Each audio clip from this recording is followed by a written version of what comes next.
A lot of people ask me what it's like to be on top of the world, to stand on the summit of Mount Everest. And it's a very powerful experience, emotionally and just physically being there.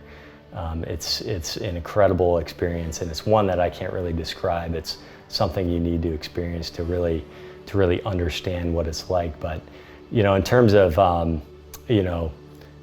kind of physically where you are, it's like being in a plane, but you're not in a plane. Like, you're so high that you're looking down on the Tibetan Plateau. You're looking down on the tallest peaks on Earth, like they're minuscule, and that's such a powerful feeling. It's also it gives you a bit of an anxious feeling. Once you hit the summit of Everest, you're not safe. You're only halfway there. You need to get back down safely, so you can't let your guard down. I never spend too much time on the summit of Mount Everest because I realize I still have a long way to go, and I'm not safe when I'm up there. I'm only safe when I'm back down at base camp. So for me, it's kind of bittersweet. It's such a powerful moment, but I realize that I still have a bit of that anxiety because it's there still is a long way to go to get back down to safety. The summit of Mount Everest is actually pretty big. It's a relatively flat place. It's not flat enough that you just want to walk around and let your guard down, because you could slip and fall, but it's maybe a 20 or 30 degree slope, so you can sit down and take a rest. It's not like a needle point that only one person can stand on top at a time. There's a bit of room to move around up there. It's incredibly cold though. Even on the warmest of days, it's probably 30 below with the sun up on the summit. You always have a bit of a wind, and if you sit there for too long, you start getting really cold.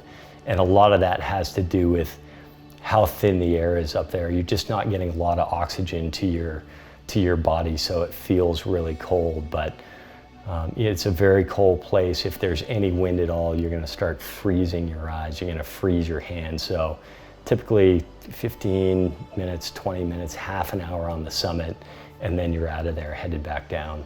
The summit of Everest can be fairly crowded, and you can have the place all to yourself, and I've had both experiences.